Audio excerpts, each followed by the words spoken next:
Ya, Assalamualaikum warahmatullahi wabarakatuh. Pertama-tama izinkan saya untuk memperkenalkan kelompok penelitian video sejarah.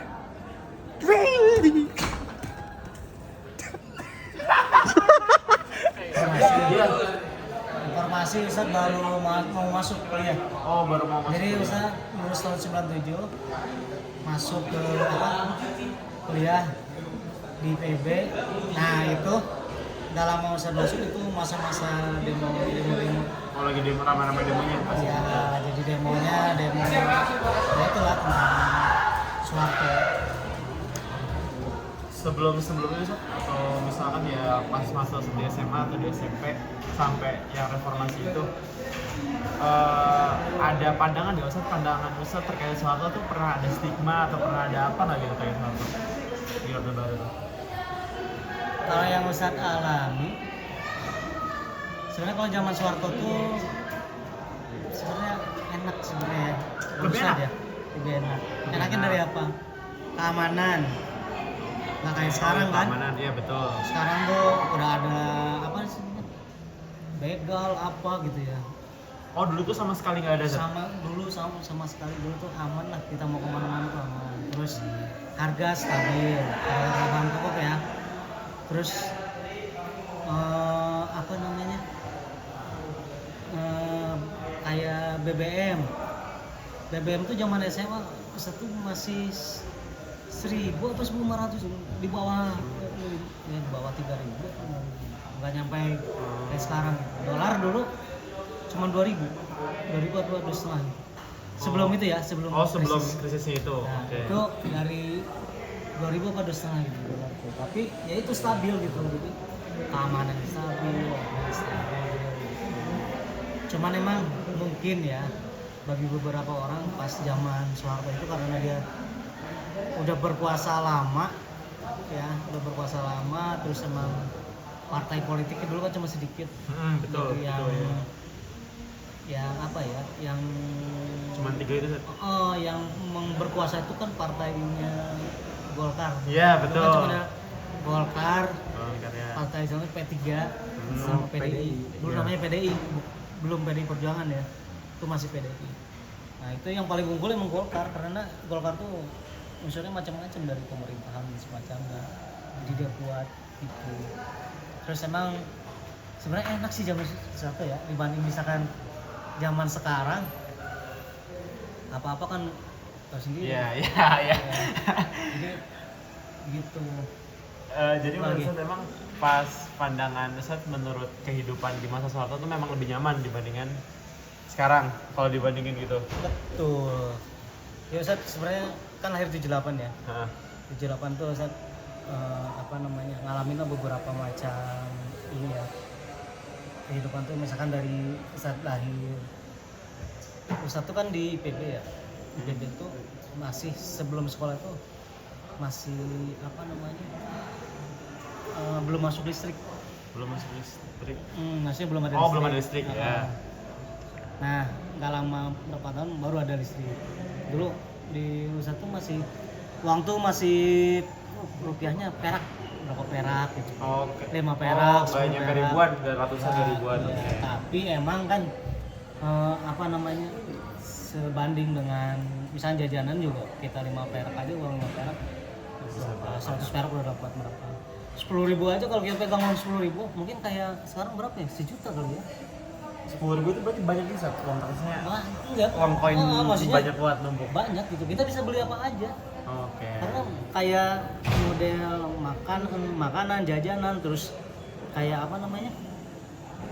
pakaian gitu murah-murah. Terus kayak mobil aja, kendaraan itu waktu zaman Ustaz pas SMA itu harga motor itu yang bebek itu berapa coba? Motor bebek. Iya. 200.000. Hah? 200. Enggak, cashnya. Kan dulu belum ada kredit. Harganya 3 juta. Motor yang mana? Motor bebek tuh motor bukan yang Matic ya, dulu kan nggak ada Matic. Dulu tuh motor bebek sama motor apa? Yang laki-laki yang kopling itu. Tiger. Oh, Forza.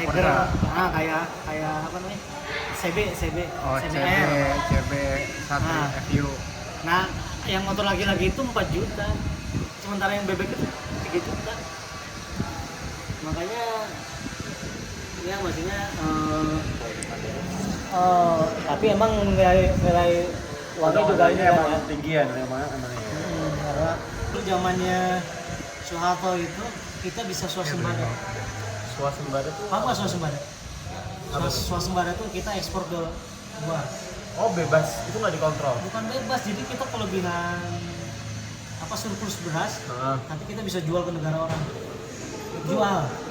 Oh itu termasuk kebijakan yang dibikin sama pemerintah ya? Iya, itu berarti kan keuntungan buat negara. Jadi petani, panen, terus kita bisa udah maksudnya di dalam negeri udah cukup, akhirnya dijual. Kalau sekarang kan apa? Impor tuh berarti kita beli. Kalau ekspor berarti kan kita Keluar, betul. Itu sampai dulu pernah swasembada beras, jadi diekspor lah ke negara-negara tetangga. Oh berarti itu petaninya tuh yang emang surplus beras, Iya. diserahkan ke negara, dijual sama negara berarti dikirim keluar. Iya. Swasembada beras. Kan berarti kan itu maksudnya ngebantu petani sekarang. Iya betul banget. Kalau zaman sekarang kan petani panen, tapi misalkan surplus ya, tapi pemerintah impor dari luar. Impor akhirnya petani pada ini kan, jadi pada nggak terjual akhirnya gitu. Jadi ya kebijakannya udah nggak ke rakyat lagi gitu. Kalau selain tadi swasembada itu dibolehin, ada kebijakan lain yang kira-kira tuh mungkin emang bermanfaat bagi warganya, tapi yang nggak bermanfaat juga ada gitu. Kebijakan Soeharto yang Kalau Soeharto itu kan dulu nama ininya kan disebutnya Repelita. oh ya Repelita kan ya. Nah, benar-benar kan. Jadi Repelita misalkan satu, nah terakhir itu Repelita 5 atau 6 gitu. Jadi dia kabinetnya namanya Repelita juga kan. Rencana pembangunan 5 tahun. Dia 5 tahun. Gitu. Jadi ya emang disebutnya juga kan Soeharto Bapak pembangunan kan. Jadi emang dia bangun gitu. Yang Ustadz rasain nih ya, yang Ustadz rasain dulu yang Ustadz di kampung itu. Jadi jalan-jalan nih, jalan tadinya nggak diaspal gitu ya, masih berbatu, diaspal. Terus itu udah ke kampung-kampung ya. Terus jembatan yang tadinya sungai tuh nggak ada jembatan, bangun jembatan. Yang ngerjain siapa itu? pemerintah. Hah? Iya, tapi yang ngerjain itunya ABRI. Yang ngerjain ABRI. Dulu namanya AMD. ABRI Masuk Desa. Itu. Oh iya. Itu bangun jalan, terus bangun misalkan apa namanya? Jembatan, terus bikin fasilitas umum kayak lapangan sepak bola, di bulldozer tuh misalkan tanah-tanah ya dibikin gitu pembangunannya. Iya. Oh itu abrinya itu masuk desa ikut pembangunan sih. Dia yang ngerjain maksudnya. Oh kami sempat dapat insight kabarnya pas program ABRI masuk desa itu ABRI jadi bisa ikut memerintah gitu. Itu ya nggak? Bukan pemerintah, jadi zaman dulu itu di politik ya. Tahu sih. Menurut Ustadz yang spesial di masa Soeharto tuh yang nggak ada di tahun-tahun sebelumnya tuh apa? Spesial. Iya, yang spesial, yang kayaknya tuh pengen banget kalau sekarang. Ya itu tadi, harga-harga stabil. Kestabilan harga Keamanan sih paling yang paling stabil pokoknya. Kan dulu tuh nggak ada yang macam-macam gitu. Kalau zaman satu tuh dari keamanan ya. dia nggak ada premanisme sama sekali emang zaman Ada Soeharto. kalau ada orang yang bertato aja nggak boleh. Oh iya yang langsung hilang itu ya, yang ada preman hilang, orang hilang. Oke. Iya, itu ya karena menjaga itu gitu. Tapi emang aman gitu, pokoknya aman. Harga sembako stabil. Nggak ada yang bensin naik, terus listrik naik. Ya, itu yang pokoknya yang benar-benar dirindukan gitu ya. Pas zamannya dia Soeharto itu. Nah, sekarang kan serba nggak pasti. Yang ngebikin emang pada nyaman sama Soeharto itu kebijakan itu ya tadi ya, yang biasanya emang spesial. Ini tadi soal Repelita, kira-kira tahu. Menurut saya itu Repelita itu gimana dia? yang Ustadz tahu soal Repelita apa, terus pendapat Ustadz soal Repelita itu gimana? Repelita itu kan sebenarnya kan rencana pembangunan 5 tahun. Iya itu betul. Jadi emang mungkin itu udah ininya kebijakan suatu itu membangun apa ya, misalkan di 5 tahun pertama apa nih yang dibangun. Oh emang ditargetkan per 5 tahun itu? Iya, kan Oh, nanti oke. misalkan ada yang selesai atau belum selesai, nyambung lagi ke 5 tahun selanjutnya. Oke. Jadi emang berkesinambungan gitu. Jadi walaupun nanti misalkan menterinya ganti-ganti, ya itu tetap Lanjut, gitu, yang program udah di awal Jadi lanjutin. enggak, ya kayak zaman, kalau zaman sekarang kan kayak di apa pendidikan, itu kan udah Terus. ini apa namanya kurikulum, kan ganti menteri ganti kan. Nah kalau dulu enggak, dulu tuh ada apa ya kurikulumnya namanya gitu aja. BPK itu apa gitu. Nah itu tuh terus saja ininya. Jadi tiap tahun itu bentuknya bukan perubahan, tapi kayak kalau misalkan ada perubahan itu bentuknya update ya, dari tahun lalu dilanjutin. Iya, Ditingkatkan jadi apa dia. Jadi kalau kayak misalkan kayak sistem tuh, sistemnya nggak berubah gitu. Jadi- Misalkan orang yang berubah tapi ini enggak. Sistemnya gitu. lanjut. Lanjut. Nggak kayak Kurtilas ke kurikulum Merdeka Ya, sekarang. Oke. kan kalau Iya, sekarang kan paham. ganti menteri, ganti ininya kurikulum, ganti ganti lagi gitu. Jadi nggak apa ya istilahnya. Jadi setiap 5 tahun tuh pasti berubah gitu, bukannya berkesinambungan. Oh sekarang ya? Iya. Tapi nggak tahu yang sekarang ya. Yes, sebelumnya. semoga ya Ustadz, semoga. Gitu. Pertanyaan terakhir Ustadz. Menurut Ustadz, kira-kira penting nggak untuk kita nih sebagai pemuda sekarang untuk belajar Mas Soeharto plus yang bisa kita contoh dari pribadi Soeharto menurut Ustadz? Insya Allah akan mimpin masa Iya. depan nanti. Penting sih sebenarnya. Apa? Sebenarnya Soeharto itu kan emang dari apa ya? Dia kan dari TNI ya. Betul. Tapi dia ya itu tadi apa? Tegas gitu, orangnya tegas. Terus dulu kan zamannya beliau itu sebenarnya dia Ustaz nggak tahu ya, dia Islamnya secara tapi Iya, betul. dia ke Islam tuh emang benar-benar apa ya, lindungin gitu apa-apa. Cuman melindungi Islam. iya, kan dulu dia itu di zaman apa namanya, zaman dia itu orang-orang Cina itu nggak bisa berkembang gitu, karena dia tahu gitu, maksudnya dia kan udah pengalaman di dulu di komunis ya. Ada komunis kan pasti kan dari Cina itu. Dulu tuh orang-orang Cina itu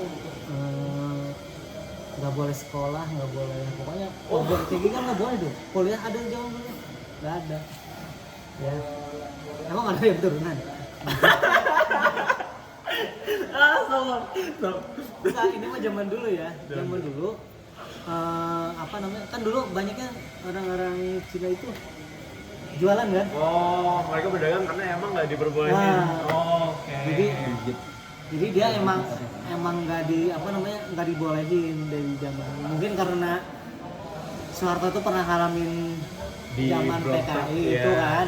Karena PKI itu kan pusatnya dari Cina waktu itu, makanya dia menjaga banget supaya nggak ada apa berkembang lagi. Akhirnya biar apa namanya nggak berkembang. Nah itu tuh dia boleh tinggalkan di Indonesia kan. Boleh tinggal. Cuman dia tapi jualan doang. Di akses pendidikannya dibatasin. Cuman memang setelah reformasi kan luas gitu ya. Itu tadi dia tuh tegas, terus pemimpinan tegas, terus di dunia juga walaupun dia bahasa Inggrisnya enggak ini tapi disegani gitu di dunia. Oh, di dunia disegani. Iya. Walaupun emang susah ngomong. Nggak bukan susah ngomong, cuman Bahasa tetap dia Inggris. bahasa ngomongnya bahasa Indonesia gitu, nggak bahasa Inggris. Jadi dia apa namanya, misalkan di PBB atau di forum-forum itu tetap pakai bahasa Indonesia dia. Tapi ya itu tadi apa ya, wibawa dia Di bawahnya emang presidennya kencang ya. emang, iya pas banget kalau Alhamdulillah ya. Alhamdulillah, makasih banyak ya Ustadz waktunya. Mohon maaf banget mengganggu. Makasih banyak insight-nya ya. Semoga bisa jadi ilmu baru untuk kita semua lah, untuk sharing-sharingnya. Ya, dari kita pamit. Assalamualaikum. ya salah. Masih Ustadz. Masih banyak set. Ya. Ayo Daud, slogannya Soeharto buat nutup. Apaan? Yang tadi. Ya, apa ini? Enak zaman gue tau ya? Enak zamanku toh. Dapat disimpulkan dari wawancara yang sudah kita lakukan dengan Ustadz Asep, beliau sangat setuju, beliau sangat senang dengan kebijakan yang dilakukan di masa Soeharto atau masa Orde Baru. Beliau bilang harga-harga di masa beliau cukup stabil, BBM itu murah, tidak ada kekerasan, dan banyak hal lagi yang memang beliau merasa lebih nyaman dibandingkan masa-masa sekarang. Beliau juga tadi sudah menyatakan bahwa beliau sepakat dengan beberapa program yang sudah dicetuskan oleh Pak Soeharto sendiri seperti Repelita, ada ABRI masuk desa, itu beliau sepakat dengan hal itu. Dan beliau juga berpesan kepada kita kalau memang ada sifat-sifat Soeharto yang bisa kita tiru di masa sekarang.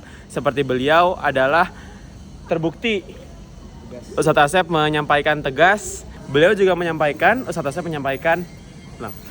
menyampaikan bahwa beliau, Pak Soeharto adalah sosok yang bisa kita tiru sebagai remaja. Karena Pak Soeharto adalah sosok yang tegas, beliau juga ternyata cukup berpihak kepada ajaran agama Islam. Dengan dimana tadi beliau katakan ajaran komunis atau beberapa kelompok Cina tidak diperkenalkan atau pergerakannya sedikit dihambat oleh Pak Soeharto sendiri, seperti itu. Sudah. Terima kasih sudah menonton, semoga video ini bisa bermanfaat.